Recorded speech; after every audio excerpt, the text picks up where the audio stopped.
Assalamualaikum warahmatullahi wabarakatuh. Saya Muhammad Kurniansyah selaku Ketua Ruang Pengamat, di mana kami mengadakan bacaan isyarat. Saya bernama Nurul Tanjung. Saya Putra Putri Thailand. Saya Nadia Al-Huda. Saya Rizky Maisara. Sebelumnya, yang kami hormati Ibu dosen pengampu mata kuliah organisasi dan komputer, Ibu Kusnawati S.Menkom, yang telah memberikan kami kesempatan untuk berpresentasi.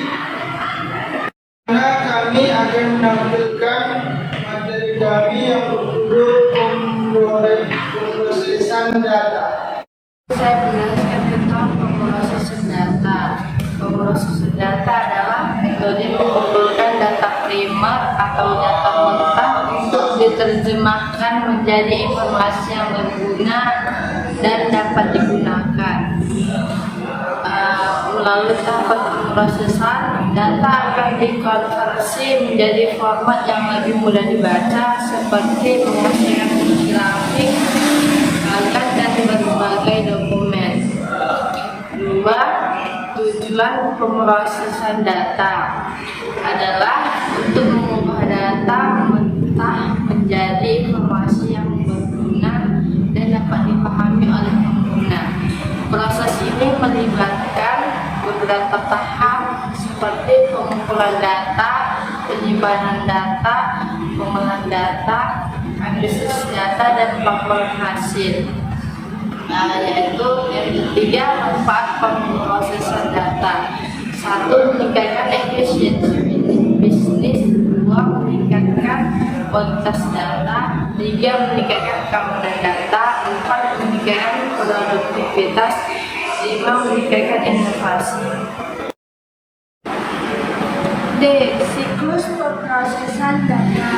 Yang pertama melalui input, lalu ke processing, lalu ke output, lalu ke storage. Yang pertama yaitu input. Input adalah masukan di mana data-data yang sudah dikumpulkan dimasukkan ke dalam komputer lewat alat input. Input dapat berupa pengetikan huruf atau angka, scanning barcode atau gambar, scanning RFID, hasil foto, suara, video, dan sebagainya. Lalu kedua ada processing. Tahapan processing bisa berupa proses penghitungan, pembandingan, pengklarifikasian, pengurusan, pengontrolan, atau pencarian dalam menyimpan data. Lalu ketiga ada output. Output adalah tahap menghasilkan pengeluaran dari pengolahan data yang sudah dilakukan melalui perangkat keluaran. Hasil output dari pengolahan data ini adalah informasi. Lalu yang keempat ada distribution dan storage. Informasi yang telah diperoleh tersebut hasil pengolahan data perlu didistribusikan ke pihak terkait yang membutuhkan informasi tersebut.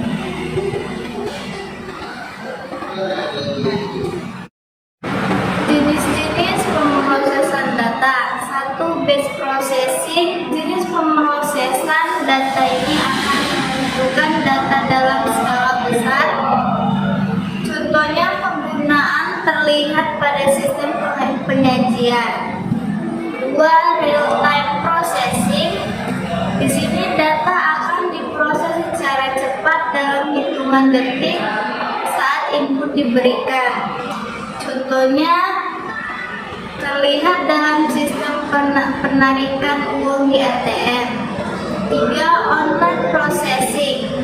Metode ini akan memasukkan data secara otomatis ke dalam CPU dan biasanya dapat digunakan untuk memproses data secara terus-menerus. Contohnya pemindahan. Selanjutnya multiprocessing. Multiprocessing adalah kemampuan memproses komputer yang dilakukan menggunakan 2 atau lebih CPU dalam satu sistem komputer. Contoh hasil data ini terlihat pada aplikasi perakiraan cuaca. Yang kedua, time sharing. Time sharing merupakan distribusi proses data berdasarkan waktu. Dalam hal ini, metode ini akan mengalokasikan sumber daya komputer dan data dalam slot waktu beberapa pengguna secara bersamaan. Selanjutnya, fungsi pemrosesan data. 1. Pengumpulan data. Fungsi ini melibatkan pengumpulan data dari berbagai sumber seperti formulir, survei, sensor, dan lain-lain. Kedua, penyimpanan data. Fungsi ini melibatkan penyimpanan data mentah dalam basis data atau sistem penyimpanan data lainnya. Yang ketiga, pengolahan data. Fungsi ini melibatkan pengolahan data mentah menjadi bentuk yang lebih berguna dan dapat dipahami oleh pengguna. Yang keempat, analisis data.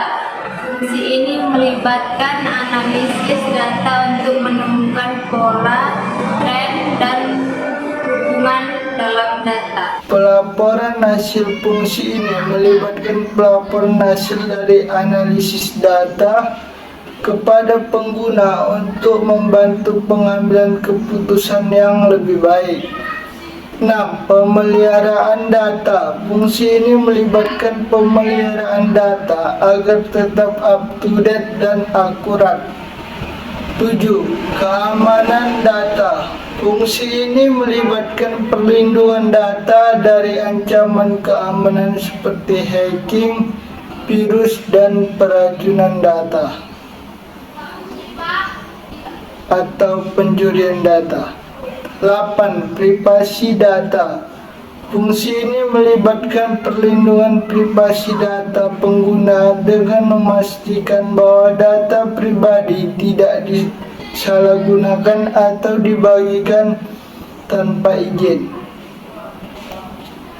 Kesimpulan dari presentasi kami ialah pemrosesan data melihat serangkaian fungsi yang diperlukan untuk mengumpulkan, menyimpan, mengolah, menganalisis, melaporkan, memelihara, dan melindungi data. Setiap fungsi ini penting untuk memastikan bahwa data dapat digunakan dengan efektif dan aman dalam dunia yang semakin terhubung dan berbasis data. Pemrosesan data menjadi semakin penting untuk membantu organisasi dan individu membuat keputusan yang lebih baik dan meningkatkan kinerja mereka.